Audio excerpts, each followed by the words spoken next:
आज अपन श्रीमद् भागवत दसम स्कंद का 23वां अध्याय पे विचार करेंगे।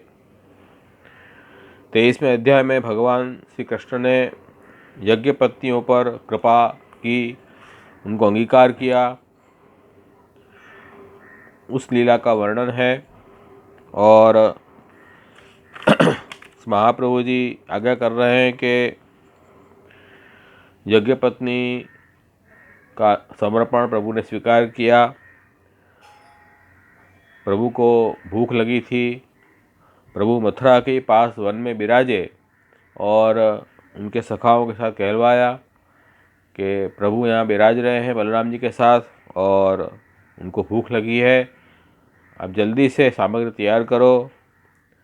वो यज्ञ पत्नियों ने प्रभु को सब समर्पित किया है और उनके पति जो हैं वो भक्ति मार्ग का ज्ञान नहीं था, उनको कर्ममार्गीय कर्मकांडी ब्राह्मण थे। तब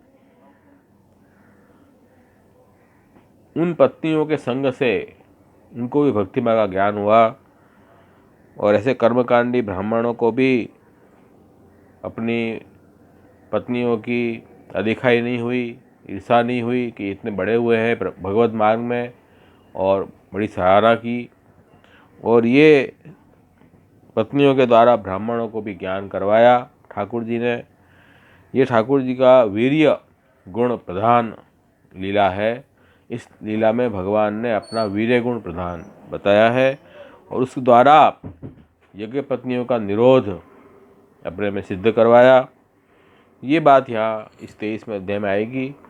इस 23वें अध्याय को हम अब विस्तार से देखेंगे।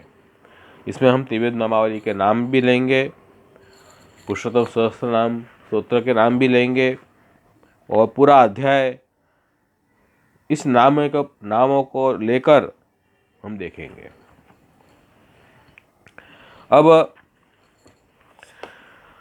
इसके पूर्व अध्याय में हम देख चुके कि प्रभु ने अग्नि कुमारिकाओं को कात्यायनी व्रत को निमित्त बनाकर उनको श्रेष्ठ फल का दान किया और अपने जो सखाए थे उनको भी भगवदीयता का उपदेश दिया और उनको वृंदावन के वन की शोभा, वृंदावन का वन जो आदिदेविक है, भगवत स्वरूपात्मक है, ये ज्ञान भी करवाया। और जो वृंदावन के वृक्ष हैं वो ठाकुर जी की सेवा में तत्पर हैं, उनका जीवन भगवान की सेवा के लिए है। सभी कुछ वृक्ष का जो है वो अपने लिए नहीं है, दूसरों के लिए है, ऐसा परोपकार का उपदेश भी दिया। और भगवान में जीव को समर्पित रहना चाहिए। श्री महाप्रभु जी कह रहे हैं कि जैसे पुष्टि स्वार्था परार्था तो भक्ति सा अनौमे मता।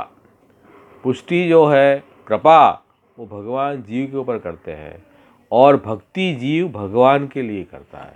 तो हमारा जीवन समर्पित प्रभु के लिए होना चाहिए। ये बात का ज्ञान भी गोप सखाओं को ठाकुर जी ने पूर्व अध्याय में करवाया। तब ये बात समझ गए कि यहाँ सब कुछ ठाकुर जी का है, समस्त सृष्टि भगवान की है, भगवान के लिए है और हम ठाकुर जी के लिए हमको जीना है, ये भाव उनको आया। अब गोप बालकों को ये ज्ञान हो गया कि सब कुछ भगवत रूप है, भगवान के लिए है। यह जब ज्ञान हुआ अब उनको हुआ कि तो फिर अपन प्रभु की अनुमति के बिना कुछ भी ग्रहण करना योग्य नहीं है। ठाकुर जी की आज्ञा से ही हम सब कुछ चीज़ ले सकते हैं। हमारे घर में भी हम ठाकुर जी को जब पधराए हैं तो सब जो ठाकुर जी सब कुछ हम कर रहे हैं, लोक वेद के जो भी कर्तव्य निभा रहे हैं, जो कुछ हमारी धन संपत्ति है उसका व्यय भी हम प्रभु आज्ञा से करना चाहिए। सब प्रभु के लिए ये भावना, ये समर्पित की भावना रखनी है। तो ये धीरे धीरे ही होगी। शुरुआत में तो हम क्या है, लौकिक में हमारा जीव लगा हुआ है तो हम भोगा सकते हैं, तो हम जो है सब चीज़ अपने भोग सामग्री के लिए उपयोग करते हैं। लेकिन धीमे धीमे जैसे जैसे ठाकुर जी में चित्त प्रवण होता जाएगा, ऐसे हम प्रभु के लिए समर्पित होते जाएंगे। तब इन गोप सखाओं को भी ये बात समझ में आ गई। अब गोप सखाओं के बालकों को भूख लगी तो क्या करें?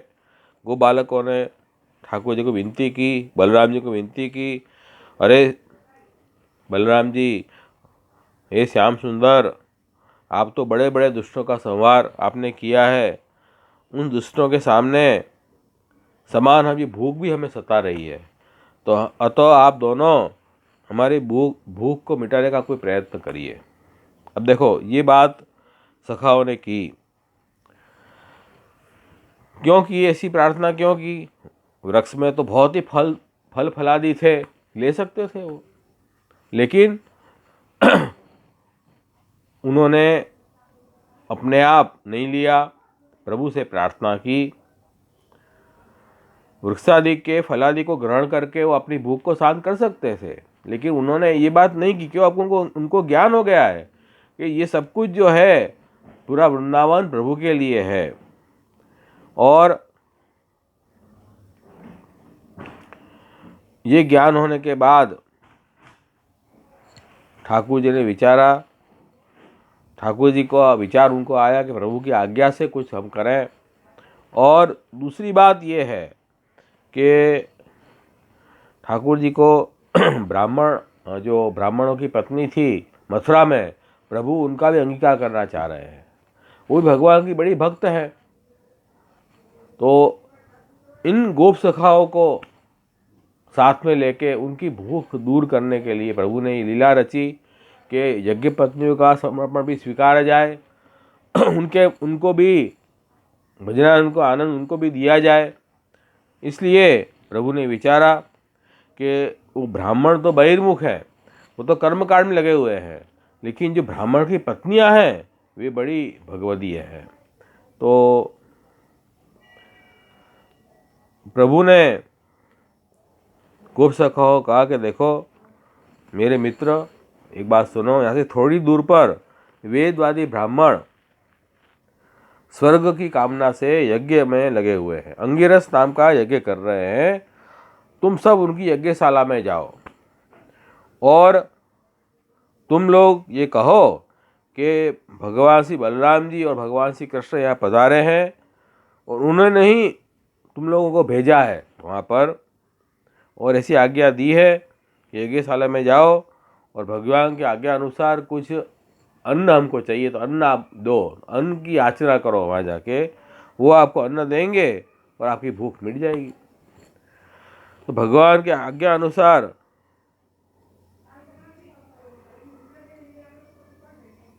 उन्होंने मथुरा में गमन किया। मथुरा के पास के ही वन में प्रभु पधारे थे। तो सखाएं वहाँ ब्राह्मणों के पास गए। उन्होंने ब्राह्मणों को निवेदन किया, हे ब्राह्मणों, हे देवताओं, आपका कल्याण हो। हम आपसे निवेदन कर रहे हैं कि हम ब्रज के बालक हैं और भगवान श्री कृष्ण और बलराम जी की आज्ञा से हम यहाँ आए हैं। प्रभु जो है वहाँ गाय चराते हुए या थोड़ी दूर पर पधारे हुए हैं, और हम लोगों को भूख लगी है, ठाकुर जी को भी भूख लगी है, तो वे चाहते हैं कि आप लोग थोड़ा अन्न हमें दो, तो हम हमारी भूख संतुष्ट हो। आप तो धर्म का पर्व जानते हैं, आप में श्रद्धा हो तो भोजनार्थी के लिए कुछ अन्न दे दो, ऐसी याचना की। अब जिस यज्ञ दिशा में पशु बलि होती है उसमें और सौत्रामणि यज्ञ में दीक्षित पुरुष का अन्न नहीं खाना चाहिए, ऐसा नियम है। इनके अतिरिक्त और किसी भी समय यज्ञ में दीक्षित पुरुष का भी अन्न खाने में कोई दोष नहीं है। इसलिए ठाकुर जी ने उनको भेजा था कि ये अन्न तुम ले लो, अभी जो है वो ये समय में आप अन्न ले सकते हो शास्त्र के अनुसार। अन्न लेने गए। उन्होंने, ब्राह्मणों ने सब बात सुनी, लेकिन उनकी बात पे ध्यान नहीं दिया, और वो तो स्वर्गलोक की चाहना से, स्वर्गलोक हमें मिले उस चाहना से यज्ञ कर्म में लगे हुए थे। तब कर्म के चक्कर में इतने पड़े हुए थे कि उनको भगवान पधारे हैं वो भी उनको ज्ञान नहीं है। वो अपने आप को बड़ा पंडित समझते थे, हम बड़े जानकार विद्वान हैं। अब देखो ऐसी हो जाती है, कभी कभी बहुत पढ़ लेते हैं हम, बहुत विद्वान हो जाते हैं तो ठाकुर जी को भूल जाते हैं, प्रभु को भूल के हम अपनी मनमानी करते हैं, क्योंकि हम तो विद्वान, हम जानते हैं सब। ऐसी भी इनकी ये स्थिति हो गई। तो इस आशय को नाम बताने के लिए त्रिविध नामावली में एक नाम है यज्ञ भोक्त्रे नमः। यज्ञ भोक्ता भगवान को नमस्कार। अब देखो वेद में जो भी कर्म बताया है, यज्ञ आदि कर्म, उस कर्म यज्ञ अपन कर रहे हैं, उस यज्ञ के फल के भोक्ता कौन है? यज्ञ भोक्त्रे नमः श्री कृष्ण, भगवान श्री कृष्ण हैं। और कर्म हो या ज्ञान हो, उसका संबंध प्रभु से हो तो उसकी शोभा है। कितना भी कर्म ज्ञान आप करो लेकिन भगवान से संबंध उसका नहीं है तो उस कर्म ज्ञान की कोई शोभा नहीं है, वो कर्म ज्ञान व्यर्थ है आपका, क्योंकि जब जो भी है वो सब प्रभु के लिए है। प्रभु के संबंध बिना यदि हम कर्म भी करेंगे तो कर्म अपने अंतःकरण का शोधन नहीं करेगा, ये बात समझ लो। तो वो कर्म ज्ञान में बड़े निपुण थे ब्राह्मण, उन्होंने गोप बालकों के वाक्यों पर कोई ध्यान नहीं दिया, स्मरणा, भगवान के स्वरूप की स्मरणा नहीं हुई, तो उनको ये ज्ञान नहीं था। ज्ञान और कर्म की शोभा भगवान के संबंध से है। अगर ज्ञान कर रहे हो लेकिन भगवान का स्वरूप ही ज्ञान नहीं हुआ तो ज्ञान का फायदा क्या हुआ? केवल अपने आत्मज्ञान का कोई अर्थ नहीं है, आत्मा तो भगवान है। केवल कर्म का कोई अर्थ नहीं, कर्म के भोक्ता तो भगवान है, यज्ञात्मक कर्म भगवान के लिए है। इसलिए यहाँ परंपरा से भी तो भगवत संबंध जोड़ना बहुत जरूरी है। इस कारण तभी जाके वो कर्म प्रभु में विनियोग होगा।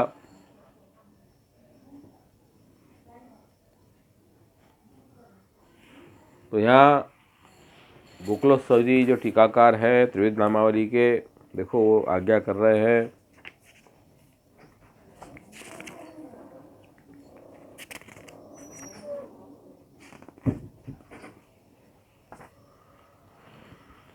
तत्र वैदिक ज्ञान कर्मणो निर्णय क्रियते सच भगवत संबंध विना न कस्यापि सत्वशोधक इति। वेद में बताए हुए जो ज्ञान है और कर्म है उनका निर्णय यहाँ किया जा रहा है। वो ये निर्णय है कि भगवान के संबंध बिना कोई भी कर्म या ज्ञान हो वो अपने हृदय को शुद्ध नहीं करता है।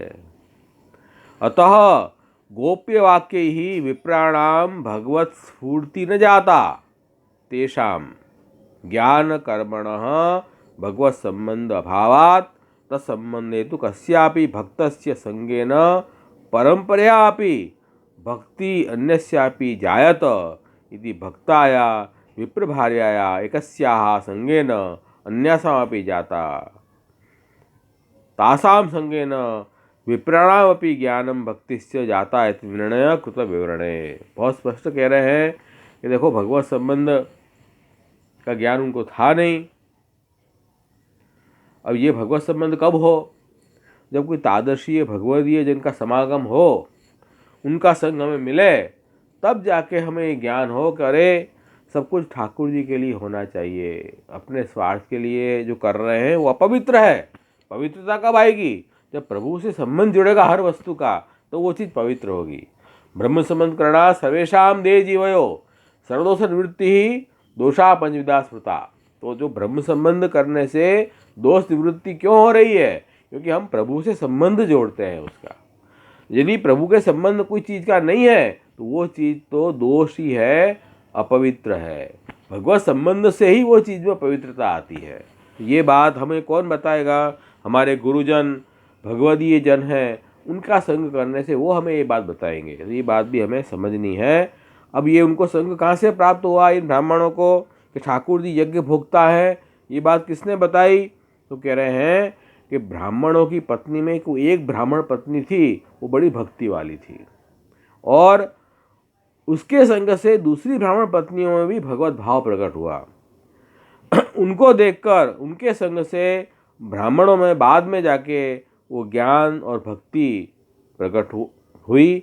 और यहाँ जो आज्ञा कर रहे हैं कि देश काल पृथक द्रव्यम मंत्र तत्वर्थ योग नयः देवता यजमानस्य क्रतु धर्मस्य जन्मयः।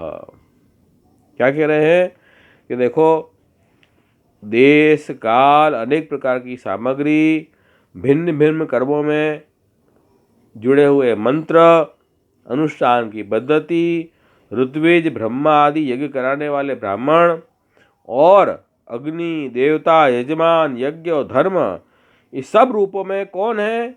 एकमात्र भगवान ही प्रकट हो रहे हैं। ये बात खास ध्यान रखनी है कि यज्ञ में हर चीज भगवत स्वरूपात्मक मानो, तब तो यज्ञ आपका सफल होगा। भगवान को ही वहां से आप हटा दोगे तो यज्ञ सफल ही कैसे होगा? भगवत गीता के 4थे अध्याय में देखो, ये बात प्रभु स्पष्ट आज्ञा कर रहे हैं।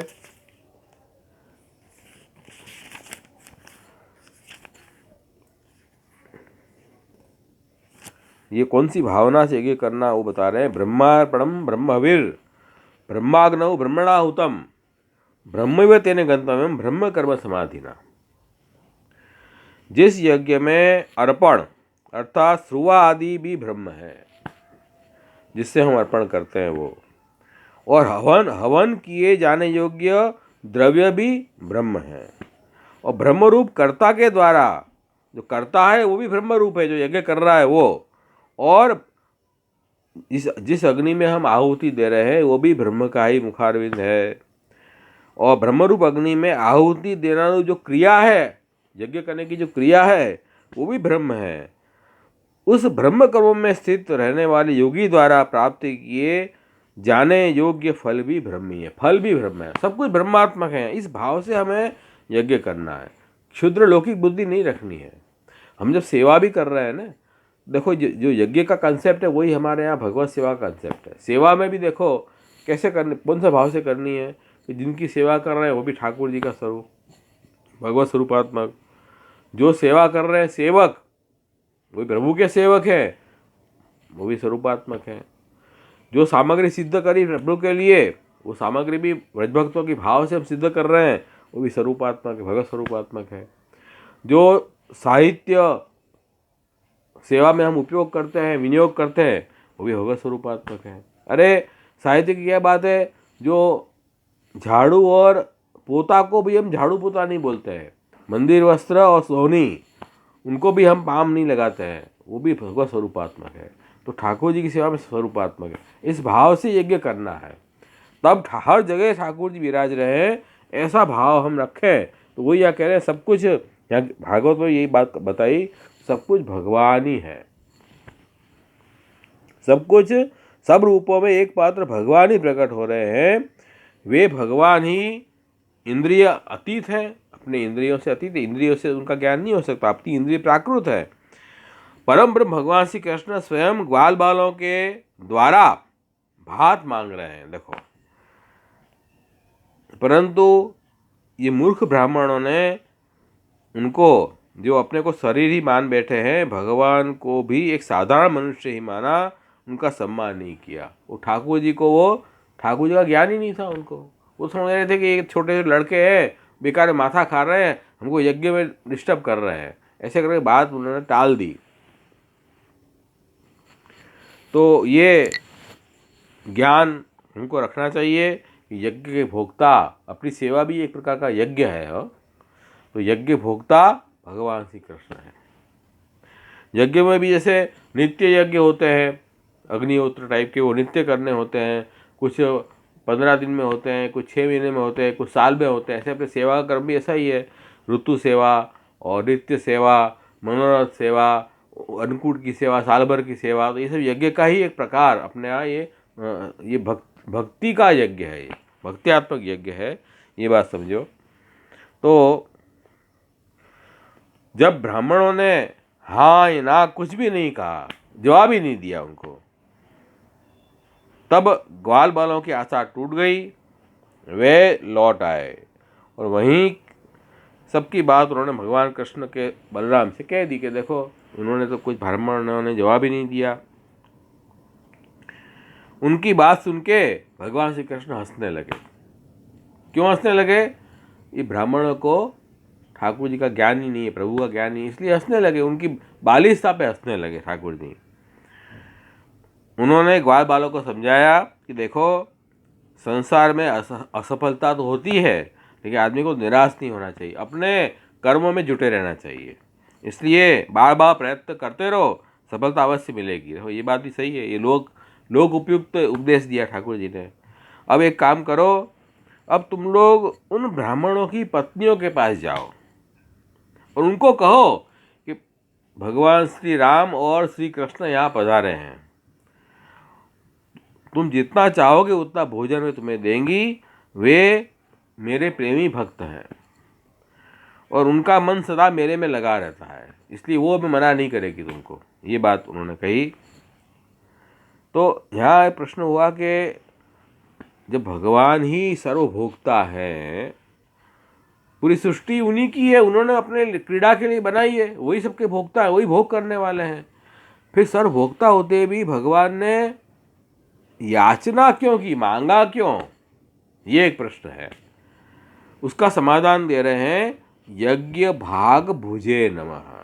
यज्ञ के भाग को भोगने वाले भगवान श्री कृष्ण को नमस्कार। यज्ञ भाग भुजे नमः।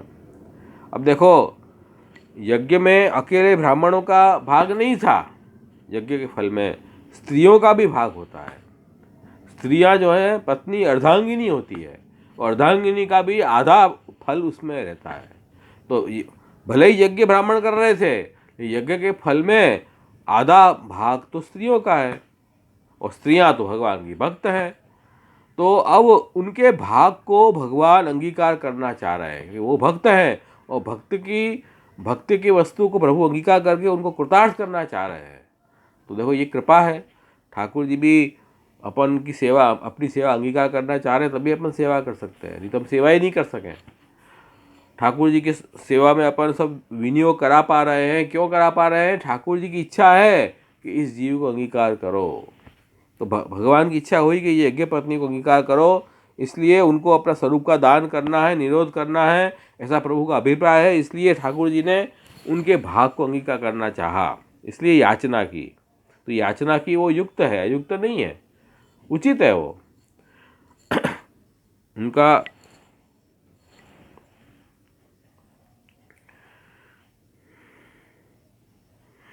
जिस पे प्रेम है, उन प्रेमी भक्तों का तो सब कुछ ठाकुर जी अपने में विनियोग करा के उनको कृतार्थ करना चाह रहे हैं, उनको धन्य धन्य करना चाह रहे हैं, उनको अपना स्वरूप लाभ देना चाह रहे हैं। इसलिए प्रभु ने याचना की। और ठाकुर जी को किस बात की कमी है? अपन ठाकुर जी को झारी जी भरते हैं, भोग धरते हैं, तो प्रभु को तो न जल की आवश्यकता है, न भोग की आवश्यकता है, उनको कोई सेवा की आवश्यकता नहीं है, वो तो पूरी सृष्टि चला रहे हैं। उनको उनकी सेवा करने वाले अपन कौन होते हैं? लेकिन यदि अपन प्रेम रखते हैं प्रभु के लिए, तो प्रेमी भक्तों की सेवा की अपेक्षा ठाकुर जी भी रखते हैं। शुरुआत में तो अपनी इतनी भक्ति है नहीं, तो प्रभु ऐसी इच्छा नहीं रखेंगे, लेकिन जब जैसे जैसे प्रेम बढ़ता जाएगा भगवान में, और व्यसन अवस्था के बाद तो ठाकुर जी स्वयं अपेक्षा रखते हैं, कब मेरा भक्त आए, कब सेवा करे, कब मुझे भोग धरे। सब एक एक वस्तु की इच्छा ठाकुर जी भी रखते हैं, ठाकुर जी भी अपेक्षा रखते हैं अपने पास से। शुरुआत में तो अपनी हमारी ज़रूरत है कि हमको भक्ति प्राप्त हो, हमको ठाकुर जी का स्वरूप ज्ञान हो, हमको भजन का फल मिले, इसलिए हमारी आवश्यकता है, इसलिए हम ठाकुर जी की सेवा कर रहे हैं। प्रभु को कोई आवश्यकता नहीं है। तो लेकिन एक भक्ति की एक अवस्था ऐसी आती है कि जब ठाकुर जी भी भक्तों के अधीन हो जाते हैं और उनको भी भक्तों के पास अपेक्षा हो जाती है। ये प्रेम की पराकाष्ठा की बात है। तो उनका चित्त प्रवण था यज्ञ पत्नियों का ठाकुर जी में, बड़े प्रेमी भक्त थे, इसलिए भगवान को भी अपेक्षा होगी, नहीं इनका तो सब कुछ मुझे अंगीकार करना है। इसलिए प्रभु ने याचना करी, अपने गोप बालकों को वहाँ भेज के अन्न की याचना यज्ञ पत्नियों के पास जाके करवाई। तो ये इसमें बात कह रहे हैं कि उन यज्ञपत्नियों का अन्न का भगवान में विनियोग होने से उनकी भक्ति सिद्ध होगी। तो ठाकुर जी ने भक्ति सिद्ध करवाई, इसलिए याचना करी। तो ये बात यहाँ बताई। तो जब ग्वाल बाल यज्ञपत्नियों के पास गए, वहाँ जाकर उन्होंने देखा कि ब्राह्मण की पत्नियाँ सुंदर सुंदर वस्त्र गहनों से सज धज कर बैठी हुई थी। और वहाँ जाके उन्होंने विनती की कि आपको नमस्कार, और हमारी बात आप सुनिए। हम भगवान श्री कृष्ण के सखा हैं, गो बालक हैं, और थोड़ी देर पे भगवान कृष्ण यहाँ पधारे हैं और उन्होंने ही हमें आपके पास भेजा है। और ये वे ग्वाल बाल और बलराम जी के साथ गौवे चराते हुए यहाँ विराज रहे हैं, तो उनको लिए आप भोजन दें। वे ब्राह्मण की पत्नियाँ बहुत बखत से ठाकुर जी की लीला को श्रवण कर रही थी। ठाकुर जी की लीला तो गोकुल में हो रही थी, लेकिन मथुरा में भी सब समाचार तो आते थे ना। तो वो ठाकुर जी की लीला का श्रवण करते करते उनका मन प्रभु में लग गया था और प्रभु में प्रेम हो गया था। देखो, ये एक दास्तान, ठाकुर जी में मन कैसे लगे। अपन ठाकुर जी की जितनी लीलाओं का श्रवण करेंगे, कीर्तन करेंगे, स्मरण करेंगे, ऐसे ऐसे प्रभु में मन लगेगा, ऐसे ऐसे प्रेम बढ़ेगा। तो हमें प्रभु की कथाओं का संग करना है। भक्तों के मुख से करो और अच्छी बात है, जल्दी जल्दी आपको संग लगेगा। तो इसलिए श्री महाप्रभु जी ने कहा है, सेवायाम व कथायाम व यस्या से दृढ़ा भवेद यावत जीवम दस्तिनासो नक्वापेति मतिर मम। तो सेवा या कथा, उनमें अपना मन लगाओ तो धीरे धीरे ठाकुर जी में मन लग जाएगा। ये उपाय बताया है। तो उनका मन भी ठाकुर जी में कैसे लगा कि भगवत लीलाओं का श्रवण करते करते उनका मन भी प्रभु में लग गया। और वे सर्वदा उत्सुक थी कब ठाकुर जी कृष्ण के दर्शन हो। हमारे दुर्भाग्य मथुरा से गोकुल जा नहीं पाती हैं, कब ठाकुर जी पधारे हमें दर्शन दें।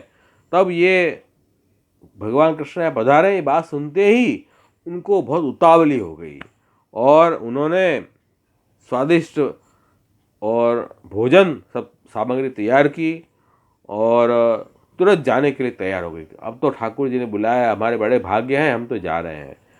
तब लौकिक प्रतिबंध आया। क्या आया? उनके भाई, बंधु, पति, पुत्रों ने रोके उनको, नहीं अभी तो यज्ञ चल रहा है, कहाँ जा रहे हो। तब भी भगवान के पास जाने के लिए वो निकल पड़ी, किसी की बात की नहीं सुनी। जैसे नदियाँ समुद्र के लिए मिलने जाती है, ऐसे ही वो सभी वो ब्राह्मणों की पत्नी जो है प्रभु प्रेम में उतावली होने के कारण तुरंत निकल गई, किसी की बात नहीं सुनी। और क्योंकि उन्होंने भगवान श्री कृष्ण के गुण, लीला, सौंदर्य, माधुर्य, नाम का कब कब श्रवण किया था और श्रवण कर कर के उनको भगवत प्रेम अटूट हो गया था।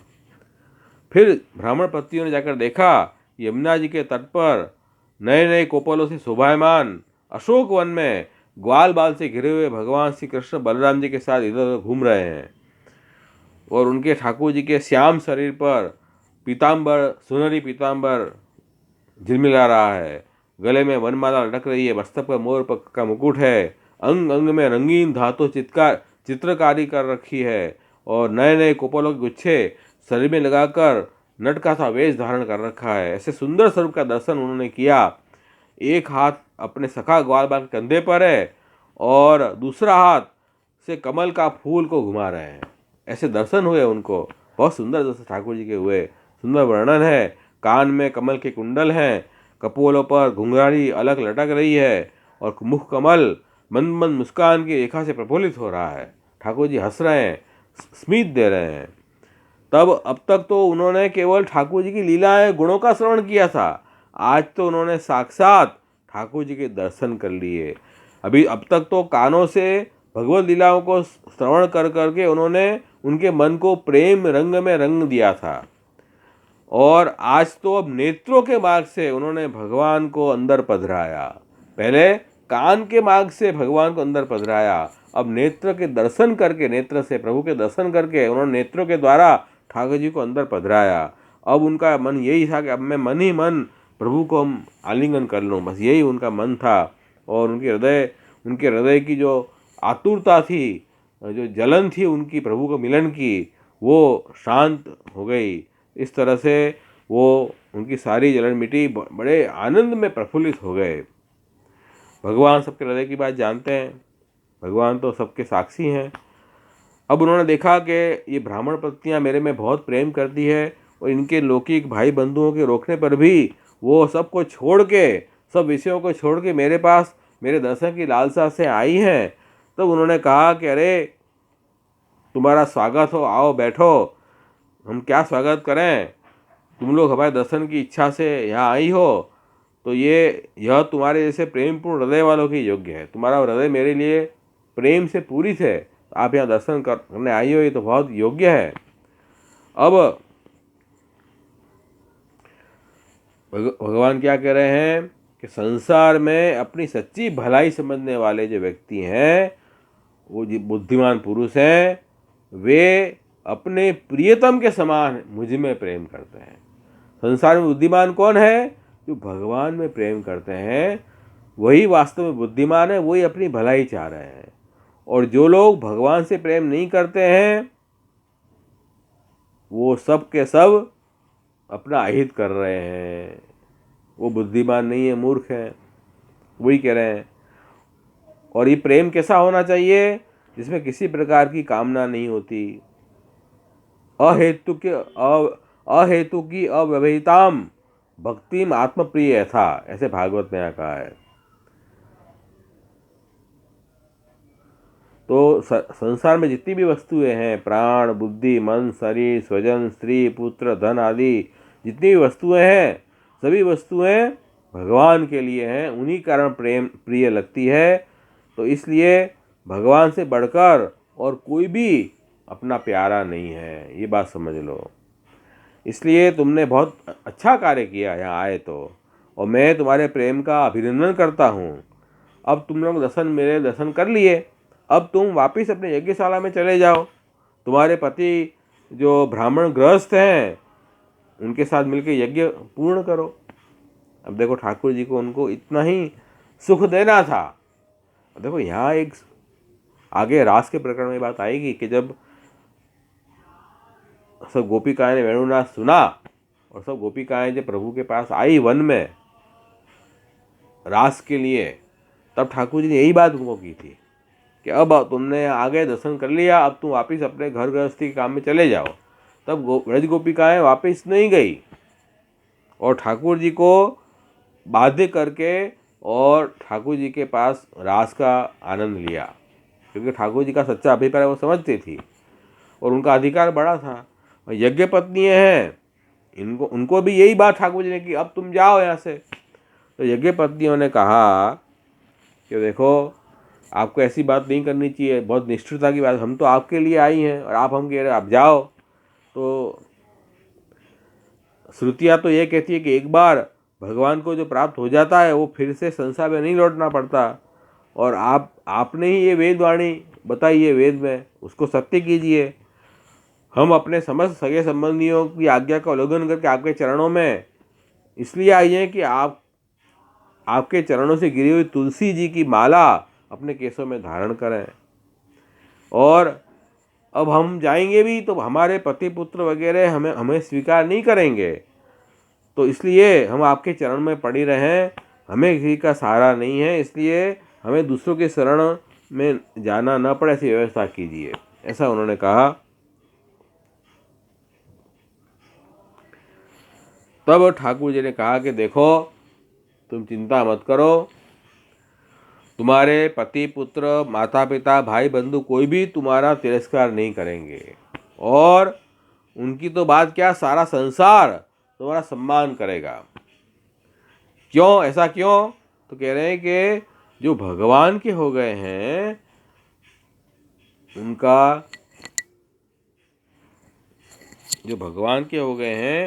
उनका कोई भी तिरस्कार नहीं कर सकता।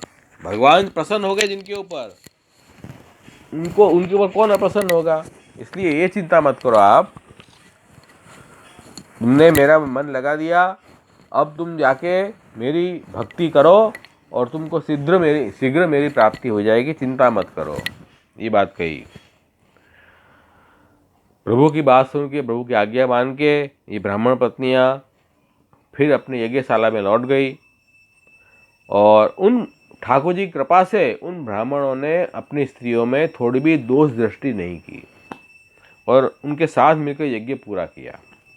तो यहाँ ठाकुर जी का नाम आया धर्म रक्षकाय नमः। धर्म की रक्षा करने वाले भगवान को नमस्कार। और यज्ञ पत्नी प्रसादकाय नमः। यज्ञ पत्नी को अनुग्रह करने वाले भगवान श्री कृष्ण। अब धर्म रक्षा कैसे की कि ठाकुर जी ने अपना संबंध उस यज्ञ में करवाया, इन यज्ञ पत्नियों के द्वारा। उन यज्ञ पत्नियों का अन्न ग्रहण करके और यज्ञ को पवित्र किया। परंपरा से यज्ञ में प्रभु संबंध जुड़ा, इस यज्ञ रूप धर्म सिद्ध हुआ और भगवदी अन्न के भोजन से भक्ति भी सिद्ध की। भगवदीयों का अन्न का भोजन सखाओं को मिला, गोप बालकों को, उनकी भक्ति भी सिद्ध हुई। और उनका वचन है ठाकुर जी का कि जो भक्ति से प्रेम पूर्वक मुझे भोग लगाता है, मैं उसको बड़े उत्साह आनंद से उस भोग को भोग करता हूँ। तो ठाकुर जी ने ये अपना जो वचन गीता में है, तदहम भक्त्य उपरतम अश्नामी प्रयतात्मना पत्रम पत्रम फलम तोयम में भक्त्या प्रयच्छति। तो ये जो गीता जी में वचन है ठाकुर जी का, इस वाणी को भी सिद्ध करके अपने धर्म की रक्षा की। धर्म रक्षकाय नमः। अपन प्रेम से ठाकुर जी को कुछ भोग धरेंगे, ठाकुर जी अवश्य स्वीकारेंगे। किसी को ऐसी बात आए, अरे ठाकुर जी तो हैं और अगर स्वीकारते हैं तो हमने भोग धरा, उसमें कुछ भी कम तो हुआ नहीं। अरे पर ठाकुर जी जहाँ स्पर्श करते हैं अपने श्रीहस्त से जिस चीज़ का, वो अक्षय हो जाती है, वो कम नहीं होती है। इसलिए ऐसा अविश्वास मत करो। ठाकुर जी जो हैं वो अपने प्रेम पूर्वक, और वो भी महाप्रभु जी गोसाई जी की कहानी से, बड़ों की कहानी से ठाकुर जी को भोग लगाया है, ठाकुर जी अवश्य आरोग्य हैं वो। इसलिए वो महाप्रसाद है। ठाकुर जी का अरोगा हुआ बड़े भाग्य से मिलता है, तो महाप्रसाद अवश्य लेना चाहिए अपन को। कणिका लो लेकिन प्रसाद जरूर लो। पेट भरने के लिए नहीं कह रहा हूँ, लेकिन प्रसाद का बड़ा महात्म्य है वो समझो। तो ठाकुर जी ने ये धर्म की रक्षा की और यज्ञ पत्नी प्रसादकाय नमः। यज्ञ पत्नी पर अनुग्रह भी करने वाले भगवान श्री कृष्ण हैं। जैसा जिसका अधिकार है उस अनुसार प्रभु ने अनुग्रह किया यज्ञ पत्नियों को। ये जितना अधिकार था इतना संयोग सुख दिया। अब बाद में ठाकुर जी ने कहा कि अब तुम भक्ति भाव से मेरा स्मरण करो, तुम्हें भगवत प्राप्ति होगी। तो इस तरह से ठाकुर जी ने उन पर अनुग्रह किया। और एक जो पत्नी थी ब्राह्मण की पत्नी, वो बड़ी भक्त थी, उन्हीं के संग से ये सब दूसरी ब्राह्मण पत्नी भी भक्त हुई। तो उनके ऊपर ठाकुर जी ने वैसे अनुग्रह किया था, उनको विप्रयोग का दान ठाकुर जी ने किया, वो नहीं आ सकी यहाँ, उनको प्रतिबंध आ गया। तो उनका भी ठाकुर जी ने उन पर विशेष कृपा की ठाकुर जी ने। इस तरह से ये धर्म रक्षकाय नमः और यज्ञपति प्रसादकाय नमः ऐसे ठाकुर जी हमारे हैं। तो हमें चिंता नहीं करनी है। हम महाप्रभु जी के शरण आए, ठाकुर जी का आश्रय किया, ठाकुर जी की सेवा की, तो अपने हमारे धर्म की रक्षा प्रभु करने वाले हैं। इसलिए और अनुग्रह ठाकुर जी कर रहे हैं हमारे ऊपर, हो इसलिए हम ठाकुर जी की सेवा कर पा रहे हैं। प्रभु के अनुग्रह बिना एक स्टेप भी हम भगवत मार्ग में नहीं चल पाते हैं। तो ये बात भी यहाँ समझो।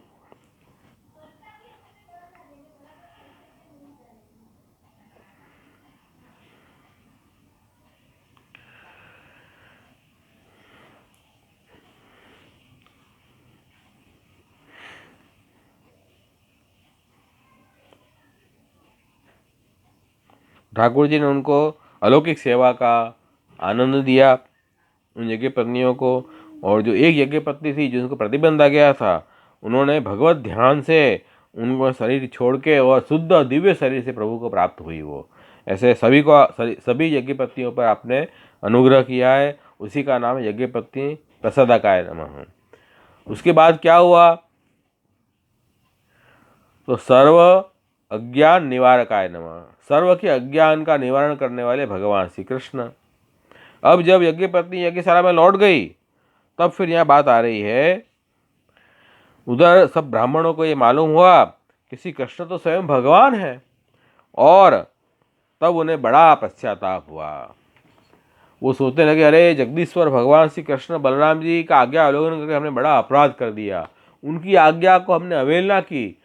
ठाकुर जी स्वयं हमारे से मांगने पधारे के अन्न के लिए, और हमने उनके ऊपर बात पे ध्यान भी नहीं दिया। ये भारी अपराध हुआ। ये मनुष्य की लीला करते हुए परमेश्वर ही तो पधारे थे। तब इन यज्ञ पत्नियों के संग से उनको भी ज्ञान हुआ। तब उन्होंने देखा कि भाई हमारी पत्नियों के हृदय में तो भगवान के लिए अलौकिक प्रेम है, और हम लोग बिल्कुल उस प्रेम शून्य है। ऐसे पछताकर अपने आप को कोसने लगे ब्राह्मण है, और कहने लगे, अरे हम तो श्री कृष्ण से बड़े विमुख हैं, बड़े ऊंचे कुल में हमारा जन्म हुआ, गायत्री ग्रहण करके हम द्विजाति हुए, वेदाध्ययन करके हमने बड़े बड़े यज्ञ किए, परंतु वो सब किस काम का? कोई काम का नहीं। धिक्कार है हमको, हमारी विद्या व्यर्थ हो गई, हमारे व्रत बुरे सिद्ध हुए, हमारी इस बहुगीता का धिक्कार है।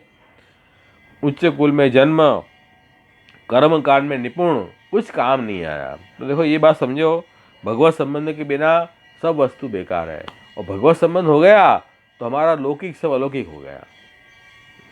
कितना भी लौकिक हम कर रहे हैं, इस लौकिक में भगवत संबंध जोड़ दो तो सब लौकिक लौकिक नहीं रह जाएगा, अलौकिक हो जाएगा। वो हम कृतार्थ हो जाएंगे, हमारा कल्याण हो जाएगा। ये बात खास समझनी है। और हम कितना भी बड़े बड़े कार्य करें, लेकिन ठाकुर जी से विमुख होकर करेंगे तो सब कार्य व्यर्थ हैं। ये बात हमारी शिक्षा ग्रहण करनी है इसमें से, कि भगवान की माया ही निश्चय है जो हमको मोहित कर लेती है, और तभी तो हम लोग प्रभु को भूल गए। कितने आश्चर्य की बातें देखो, ये तो हमारी पत्नियां तो स्त्रियां हैं, फिर भी इनको भगवान कृष्ण में कितना अगाध प्रेम है, अखंड अनुराग है। तो उन्होंने गृहस्थी की ये जो बड़ी फांसी है उसको काट डाली। बड़ा अनुग्रह है भगवान के ऊपर। बड़ी प्रशंसा करने लगे अपनी पत्नियों की कि इन्होंने न तो द्विजातियों में यज्ञोपवीत संस्कार हुए, न उन्होंने गुरुकुल में निवास किया, हमारी पत्नियों ने न कोई तपस्या की, न कोई वेदाध्ययन किया, फिर भी कह रहे हैं कि इनको भगवान श्री कृष्ण के चरण में इतना दृढ़ प्रेम है, और हमने तो संस्कार किए, गुरुकुल में निवास किया, वेदाध्ययन किया, सब कुछ किया, फिर भी हमारा भगवान में प्रेम नहीं है। इसलिए हम तो गृहस्थी काम धंधों में मतवाले हो गए हैं। हमारी भगवान की माया ने हमको भूल में डाल दिया। ऐसे विचार करने लगे कि अहो, ये हमारी पत्नियों पे भगवान की कितनी कृपा है। अब देखो, भक्तवत्सल प्रभु ने ग्वाल बालों को भेजकर उनके वचनों से हमें चेतावनी भी दी, याद भी दिलाया, फिर भी हमने उनके ऊपर ध्यान नहीं दिया। भगवान तो स्वयं पूर्ण काम है, उनको कुछ याचना की जरूरत ही नहीं है, फिर भी हमारे कल्याण के लिए प्रभु ने हमारे से अन्न की याचना की और हमने अनसुनी कर दी। तो देखो ये ठाकुर जी ने का कितना अनुग्रह है जो हमारे ऊपर कर रहे हैं प्रभु।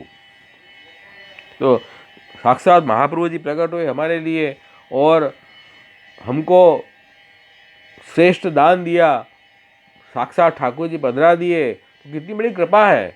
तो हमको तो यूँ मानना चाहिए कि देखो, हमारे इस जीवन में, इस जन्म में कितने हम भाग्यशाली जीव हैं कि स्वयं ठाकुर जी हमारा कितना इतना अनुग्रह है, फिर भी हम यदि ठाकुर जी के सन्मुख ना हो तो इससे दुर्भागी जीव और कौन होगा। तो ये कह रहे हैं कि हमें ये इससे सीखो कि ये जो ब्राह्मण थे उन्होंने भी अपने आप को कोसा इस तरह। तो उन्होंने तो भगवान ने याचना करना तो एक बहाना था, वास्तव में तो हमारे कल्याण की बात सोच रहे थे वो।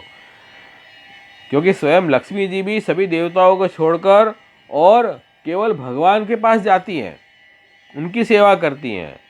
वे भगवान भोजन के लिए याचना करें, ये तो आपकी मोह करने वाली लीला नहीं तो क्या है, ये तो मोह करने वाली लीला है। हम मोहित हो गए उसमें। तो सब कुछ यज्ञ में जितनी भी सामग्री है सब भगवत स्वरूपात्मक हैं, सब भगवान के स्वरूप भगवान के लिए है। और योगेश्वरों के भी ईश्वर भगवान श्री कृष्ण, भगवान विष्णु स्वयं कृष्ण के रूप में अवतीर्ण हुए। और ये बात हमने सुन रखी थी, फिर भी हम कैसे भूल गए ये बात को। ये बात पे हमको बड़ा पश्चाताप है। ये सब अज्ञान का निवारण भगवान ने इन ब्राह्मणों पे का भी कर दिया।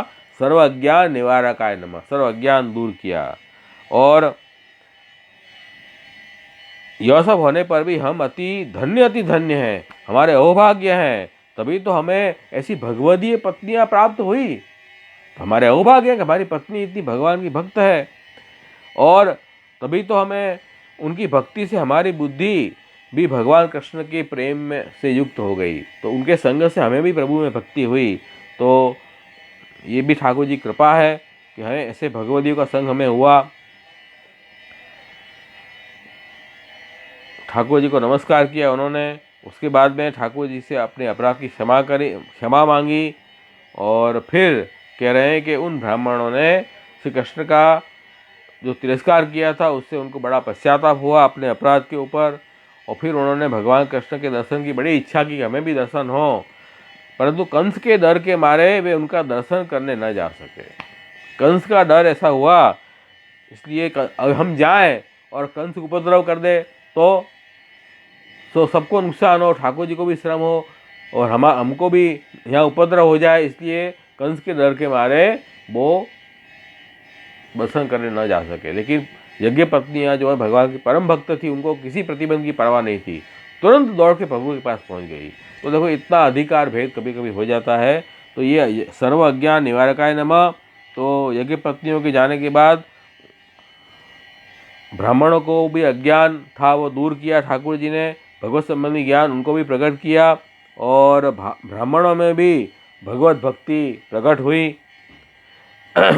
ऐसे ज्ञान और भक्ति दोनों को प्राप्त कराने वाले, अज्ञान को नाश करने वाले भगवान श्री कृष्ण को नमस्कार यहाँ किया है। सर्व अज्ञान निवारकाय नमः। इस तरह से त्रिविध नामावली के ये नाम जो हैं यहाँ इस अध्याय के नाम पूर्ण हुए।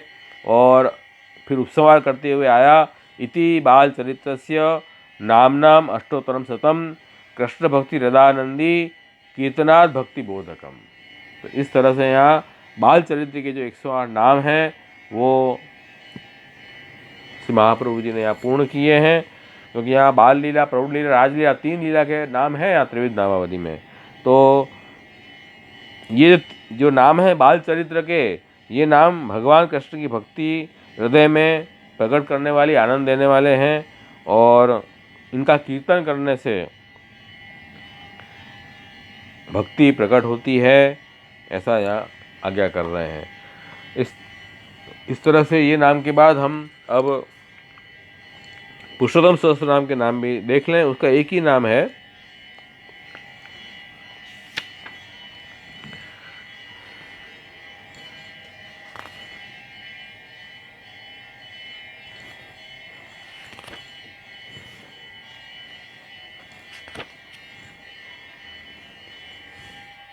गोप क्षुद शांति संव्याज विप्र भार्या प्रसादकृत, ये नाम याद दिया है पुरुषोत्तम सहस्त्र नाम में। गोपा नाम क्षुद, क्षुधा, गोप क्षुद, गोपों की जो भूख थी, गो बालों की भूख, उसकी शांति, शमन के उपाय, गोप क्षुद शांति, गो बालों की जो भूख थी उसके शांति के उपाय रूप जो उपदेश दिया, यज्ञशाला में जाके और भगवान का नाम लेकर और प्रार्थना करो अन्न के लिए। तेनेव विप्रस्य यजमानस्य भार्यायै प्रसादम अनुग्रह कृतवान। और तो गोपों की जो भूख थी, उस भूख की शांति के लिए आपने संव्याज, अच्छी तरह से उनको उपदेश दिया कि आप जाओ यज्ञशाला में और अन्न की याचना करो। और इससे क्या हुआ, उससे विप्र भार्या प्रसादकृत, जो ब्राह्मणों की जो भार्याएं थी, पत्नी थी, उनके ऊपर आपने अनुग्रह किया। ये बात यहाँ आगे कर रहे हैं। तो ठाकुर जी ने एक साथ 2 चीज़ यहाँ की। गो बालकों को भक्ति दृढ़ करवाई, भगवत प्रसादी वस्तु प्राप्त हुई उनको, और उनकी भूख शांत के बहाने ठाकुर जी ने यज्ञ पत्नी ब्राह्मणों की पत्नियों पे भी अनुग्रह किया, अंगीकार करवाया। ऐसे ये लीला में ठाकुर जी ने असमर्पित भक्षण नहीं करना चाहिए, समर्पित वस्तु का ही आग्रह रखना चाहिए, ये सिद्धांत स्थापित किया। अपना सिद्धांत है ना, असमर्पित वस्तु नाम तस्वाद भजन माचरेत, निवेदि समर्पेव सर्वम कुर्याति स्थिति। तो हमें सब कर्म ठाकुर जी के संबंध जोड़ के करने चाहिए, प्रभु को समर्पित करके सब हमें कार्य करने चाहिए। लोक के वेद के सब कार्य में भगवत समर्पण का भाव आना चाहिए, भगवत संबंध जुड़ना चाहिए। तो ये यज्ञपत्नियों का जो भाग था यज्ञ का, उसमें ठाकुर जी ने उनको संबंध जुड़वाया और उसको समर्पित करवाया प्रभु के लिए। तो पहले ठाकुर जी को अन्नदान हुआ, ठाकुर जी को समर्पण हुआ, बाद में यज्ञ हुआ। तो इस तरह से ठाकुर जी ने भगवत संबंध करवाया और गोप बालकों को भी शिक्षा ये दी कि समर्पित वस्तु का ही भोग करना चाहिए। तो ठाकुर जी आरोग्य हैं, बाद में गोप बालकों ने भी वो महाप्रसाद लिया। तो ये समर्पण का सिद्धांत यहाँ, ये साधन अध्याय है ना, साधन अध्याय में ये साधन है, अनन्य आश्रय रखना, अन्य आश्रय त्याग करना, असमर्पित का त्याग करना, समर्पित का ही भोग करना, ये सब अपने साधन है। इन साधनों करने से धीरे धीरे हमें प्रभु में प्रेम आसक्ति व्यसन अवस्था विकसित होगी। तो प्रभु ने ये साधन खुद स्वयं करवाए उन भक्तों से, उनका निरोध किया है। ये पूरा इस अध्याय में ये बात आई है। इस तरह से यहाँ अपन को ये समझना है कि देखो ठाकुर जी कैसा अनुग्रह करते हैं, क्योंकि यहाँ तो व्रज लीला में तो प्रभु ने स्वयं अपने स्वरूप के द्वारा उनका निरोध किया, तो उनको साधन भी ठाकुर जी ने स्वयं करवाए उनको। जैसे आगे अब गोवर्धन लीला आएगी, इसके बाद ठाकुर जी ने अन्याश्रय त्याग करवाया या असमर्पित का त्याग करवाया, तो प्रभु स्वयं साधन बन जा रहे हैं। लेकिन हमारे केस में क्या होगा, तो श्री महाप्रभु जी प्रकट हुए हैं, तो श्री महाप्रभु जी के उपदेश द्वारा हमको मार्ग पे चलना है। तो श्री महाप्रभु हमें, श्री आचार्य चरण हमें जो है वो इस साधन करवा रहे हैं। यहाँ वहाँ श्री भगवान कृष्ण प्रकट हुए और यहाँ हमारे केस में भगवान श्री कृष्ण ही श्री आचार्य स्वरूप से, श्री वल्लभ रूप से प्रकट हुए हैं, हमें साधन करवा के भक्ति मार्ग पे अग्रसर करवा रहे हैं। तो ये पूरी एक प्रक्रिया है, रूप से उद्धार और नाम से उद्धार। तो अवतार काल में रूप से उद्धार हुआ और अनवतार काल में अब नाम के द्वारा उद्धार यहाँ हो रहा है, भगवान नाम के द्वारा, भगवान लीलाओं के द्वारा। और श्री महाप्रभु जी ने हमें पुष्टि मार्ग में आगे बढ़ाया है। तो इस तरह से ठाकुर जी पधरा के हमें वही स्वरूप का लाभ भी श्री महाप्रभु जी ने दिया। तो ये अध्याय में ये बात सिद्ध हुई। इस तरह से ये अध्याय यहाँ संपूर्ण हो रहा है, 23वां अध्याय भागवत का। तो आज का सत्संग का भी समय हो गया, यहीं अपन विराम करेंगे। अब अपन नेक्स्ट टाइम गोवर्धन लीला शुरू करेंगे। तो गोवर्धन लीला के 4 अध्याय हैं, वो अपन देखेंगे। तो बहुत आनंद आ रहा है भागवत की कथाओं में भी। तो ये देखो, मैं अभी ज़्यादा सुबुद्धि जी जहाँ जरूरत है इतना ही लेता हूँ, और भागवत प्रकरण के अध्याय का अर्थ ले रहा हूँ, और पूरा अध्याय हम त्रिवेद नामावली और पुरुषोत्तम सहस्त्रनाम के नामों के प्रकाश में देख रहे हैं। इससे भी बहुत ज्ञान हो जाएगा आपको, भागवत कैसे देखनी वो पूरी बात समझ में आएगी। तो प्रभु कृपा से ये एक अवसर है कि हम मिल नहीं पा रहे हैं सब लोग, उसके बावजूद भी हमारा सत्संग अविरत चल रहा है, ये ठाकुर जी कृपा है। तो मुझे भी आप श्रवण कर रहे हो, मैं कीर्तन कर रहा हूँ, तो भगवत लीलाओं का श्रवण कीर्तन स्मरण करने से ही हमारी भक्ति और प्रेम प्रभु में प्रकट होगा। तो जल्दी ठाकुर जी कृपा करें, महाप्रभु जी कृपा करें, हम सब लोगों में भक्ति भाव प्रकट हो और हमारा ये जन्म सफल हो। यही कहते हुए आज का सत्संग को यहाँ विराम करेंगे, आश्रय का पद का गान करके। दृढ़ न चरण केरो भरोसो, दृढ़ न चरण केरो, श्री वल्लभ नख चंद्र छटा बिन, सब जग माज अंधेरो भरोसो। दृढ़ न चरण केरो, साधन और नैया कली में, जासु होय निवेरो। सूर का कहे द्विविध आंधरो, बिना मोल को चेरो भरोसो। दृढ़ई न चरण केरो, दृढ़ई न चरण केरो भरोसो, दृढ़ई न चरण केरो। जय वल्लभाधीश की जय।